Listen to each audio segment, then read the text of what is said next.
seated. And I invite the ushers to come forward as we have our offertory. We're going to sing 2 songs today that are in the upcoming musical In the Image, where the children imagine what is it really like to be created in God's image. And as concrete thinkers, we often get stuck on the physical. And so the first song, What Do You Suppose, is about that. And then the second song, The Heart Song of God, is really the kind of the answer to that. Thank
You go back to your spots. Go back to your seats.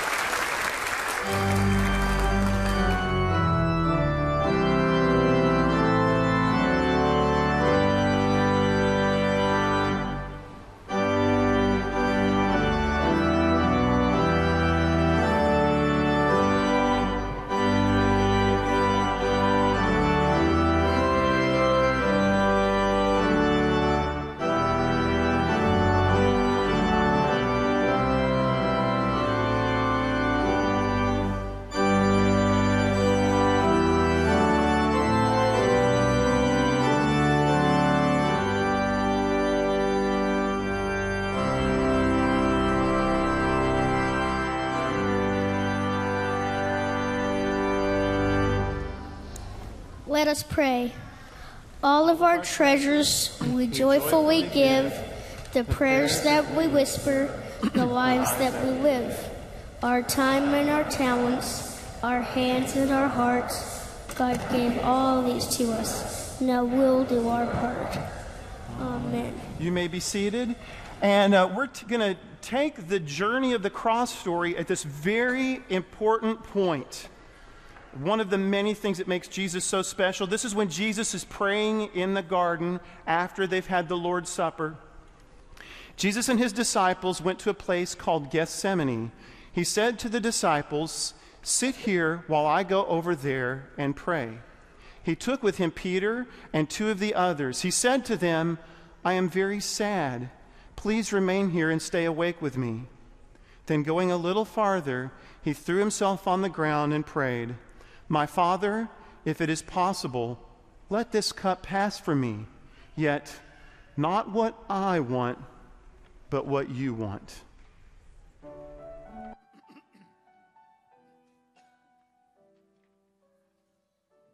Be afraid.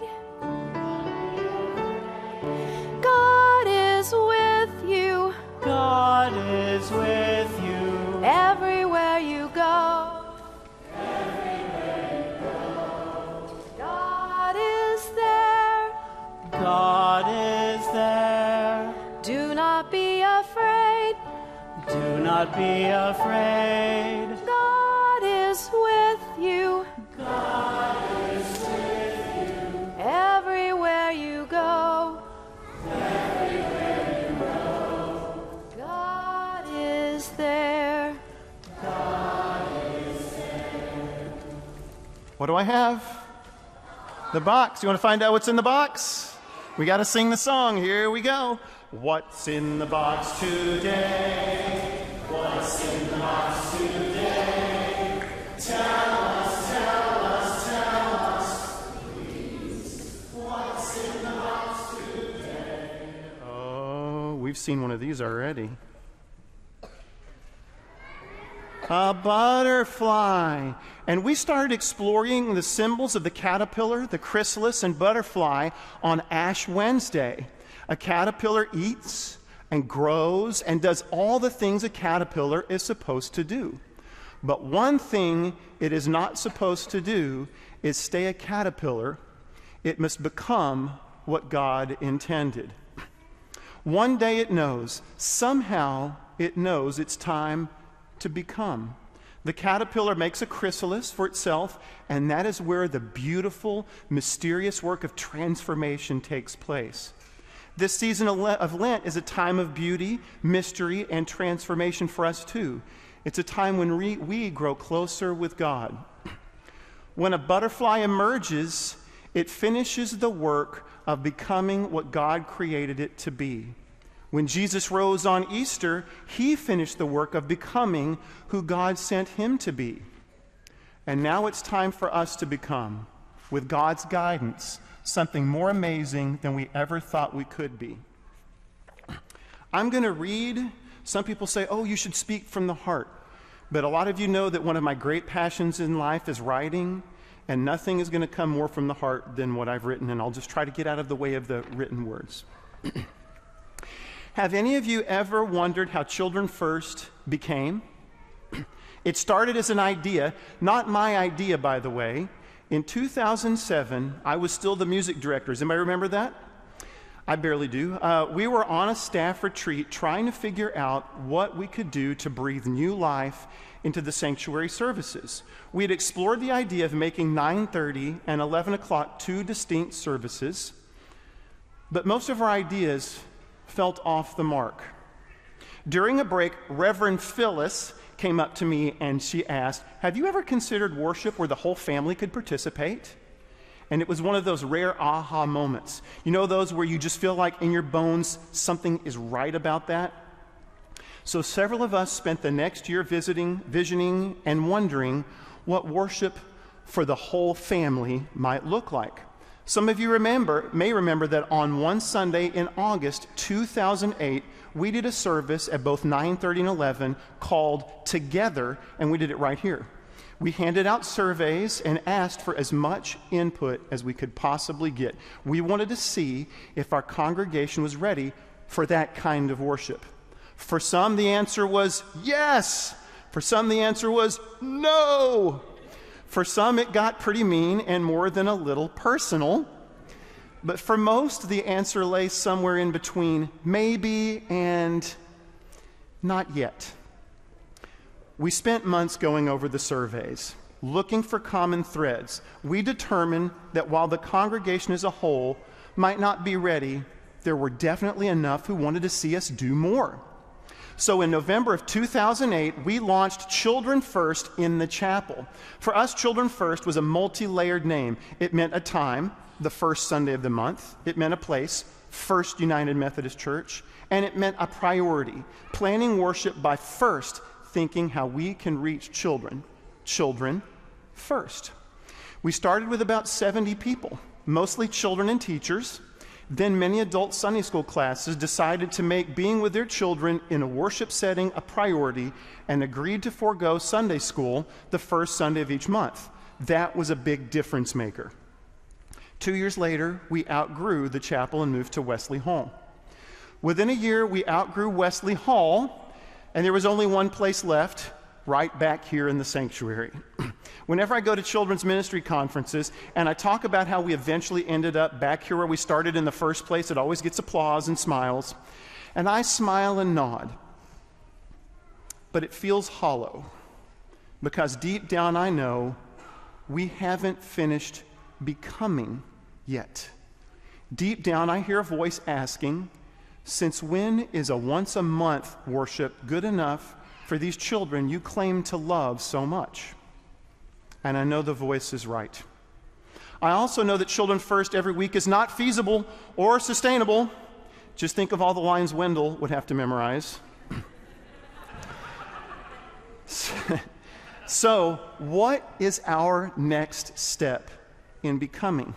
I've been asking myself this question for years, and suppose I've always known the what. Been a little scared of the what, but I've always known. It's really been more about the when. Those of you who know me know that I can be a bit of a control freak. Do not laugh at that. I told you I was a control freak, but you laughed anyway. I'll try to forgive. So once I've got something where it works, where I understand it, where I've got a grasp on it, I'm hesitant to make too many changes. But it's not my job or my place to do things my way. I have a responsibility to follow in the steps of the great role model and say, not what I want, God, but what you want. So how do I know what God wants? How do I know when God wants it? I can pray, I can listen to my own heart, and I do those things. But the truth is, I hear God better when I listen to you. So I ask a lot of questions. I ask the Children's Council to advise me on just about everything. I stop people in the hall and say, hey, what do you think about blah, blah, blah, blah, blah. I hand out surveys to teachers, to kids. We had a whole group of fourth graders last week. What do you think about what we do next year with you? We even sent out an online survey back in October. Here's what some of you had to say about children, worship, and what you truly value. I value being able to worship with all ages of people. I value traditional worship with my family, teaching my children the habit of worship, that they will never be alone because of God's love. FUMC is a community of faith. There is a part for all ages. I feel closest to God when I worship with my family. So I look and I listen for energy. And there's undeniable energy for having children in worship every Sunday. And not just through the children's moment either. It's time for us to take our next step as a community. So beginning Sunday, September 10th, we are encouraging families to worship together every Sunday. Children's is going to focus its efforts in the 11 o'clock traditional service for a couple of reasons. Because that's what Children First is patterned on. And through the children's moment, it's the worship setting most of our children are familiar with. But we're really going to focus. We're not just going to say go to worship and shut down the children's wing. We're going to focus on 3 key ways. Number 1, we will equip you in the pews with worship kits to help children connect with what is going on. This is not busy work to keep kids quiet. It will be special backpacks like this, loaded with ways for children to be more engaged in the music, in the prayers, in the environment, and even in the sermon every Sunday. Number 2, I am going to be working with the worship arts team every week. Yes, 1 more meeting per week for Mark. He loves meetings. But we're going to be working on ways to craft traditional worship that is engaging and meaningful to all ages. Don't worry. This does not mean turning the 11 o'clock service into Children First. That wouldn't be fair to the other members of the congregation. It wouldn't be fair to the parents who crave traditional worship. And frankly, it wouldn't be fair to the kids. But don't worry, it doesn't mean making the children just sit and listen for an hour either. It means developing memorable, sensory-rich worship experiences for all people in order to make worship less presentational and more congregational. And 3, we're bringing back the children's moment. This is the place where we can ensure that the playful prayer and the prayerful play nature of Children First remains a part of our culture.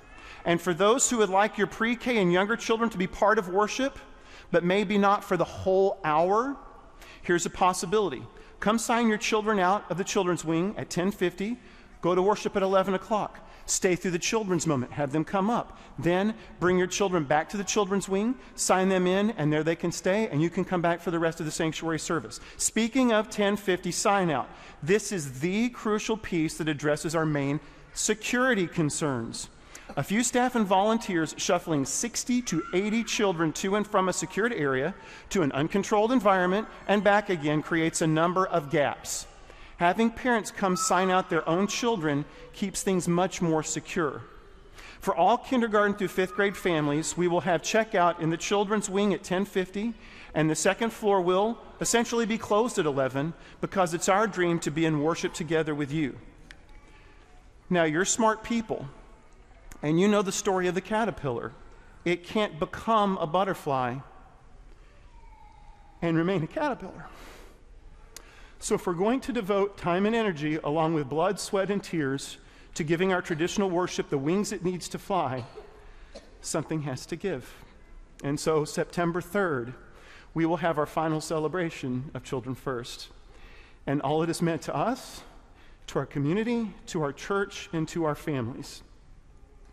I'm not going to stand up here and pretend like that part is easy or that it doesn't come with feelings of loss for many of us. Trust me when I say I understand that. One of the reasons we're having a question and answer session right after this, I'll tell you about that in a second, is so we can talk about what it is we care about and what we're concerned about losing with this change. Maybe some parts that we cherish about Children First aren't really going away. They'll just be framed differently. But it is a big change, and no big change comes without at least some feelings of loss. But we're ready for this. We've spent years in Children First getting the kids ready for this, teaching them the Gloria Patri, the Lord's Prayer, traditional hymns, the sacraments of baptism and communion. And parents, you're ready for this. Some of you are going, no, we're not. Yes, you are. So many of you have told me that Sundays, especially Sunday mornings, are the only time you truly get to be together as a family. Well, how about we, the church, help you with that? So you're ready. The kids are ready. But what about the rest of the church? I bet we're concerned about what the 11 o'clock folks are thinking right now. Well, Dr. B is here, and he has something to say about that.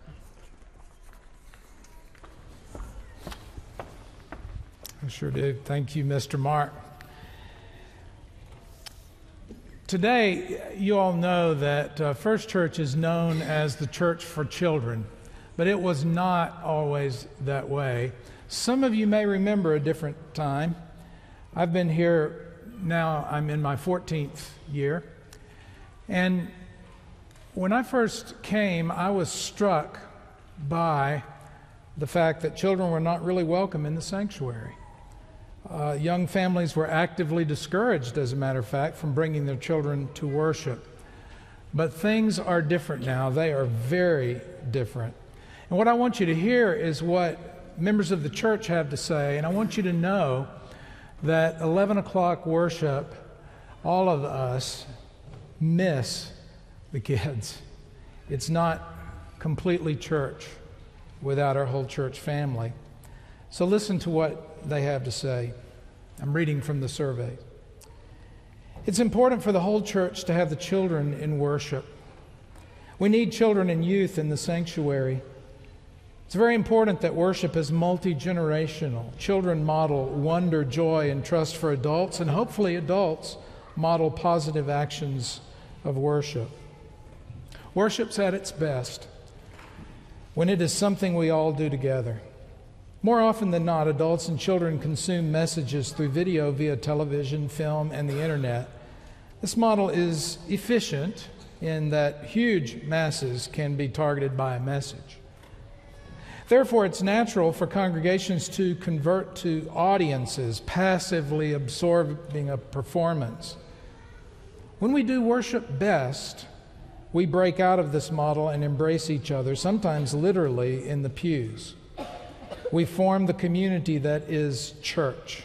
When worship is working, it gives everyone a role to play and uses the energy and spirit of each individual connection to reach depths that no passive audience can reach. The larger the congregation, the more difficult it is to engage everyone, but all the more important to do so. Another person wrote, everyone in the service loses out if the children aren't there. Baptisms won't be the same without Dr. Brewster introducing the babies to their new friends. Church is not church without the children, someone wrote.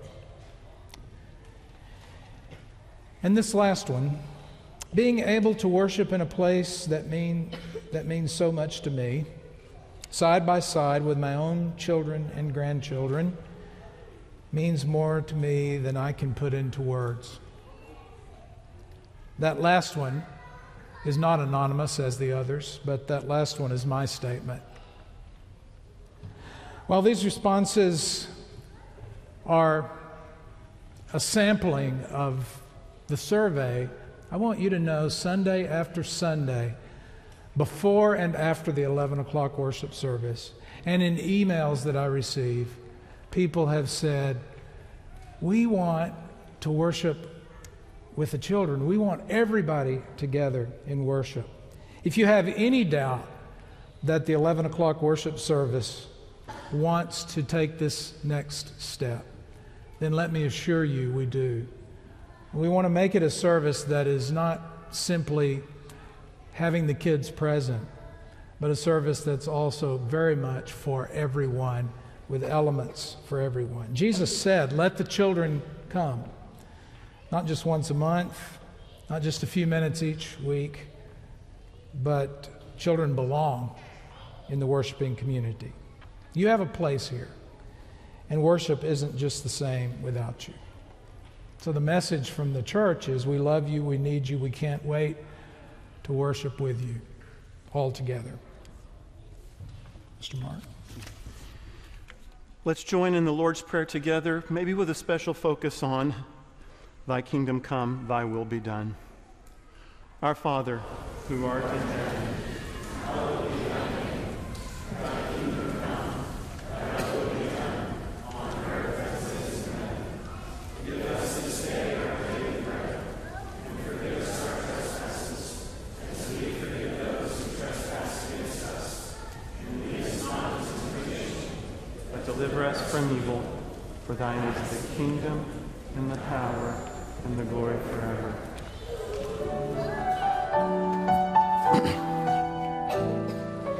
Do not be afraid. Do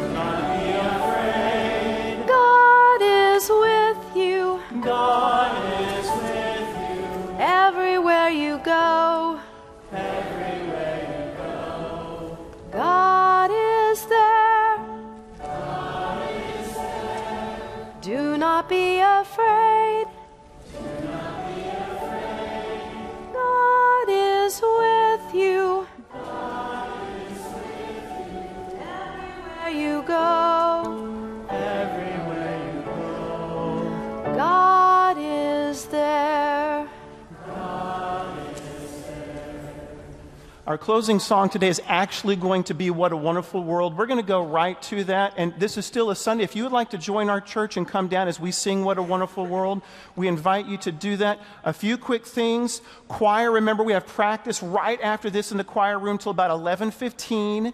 And then any of those with lines, if you want to run lines, there will be a question and answer session about everything that was just said. It's going to take place in room 262 right after this service. If you want to come there, ask whatever questions you want, say whatever you want to say, throw whatever you want to throw as long as it's soft.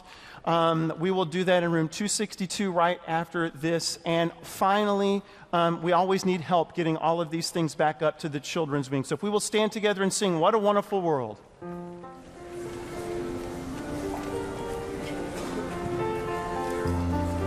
I see trees of green, roses too. I see them bloom for me and you, and I think to myself, what a wonderful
Our gathering will soon be ended. Where will we go and what will we do? We will go out to be God's people in the world. May grace, Peace, hope, love, and joy forever accompany us. Amen. A wonderful day. Question and answer session 262 for those who would like to come.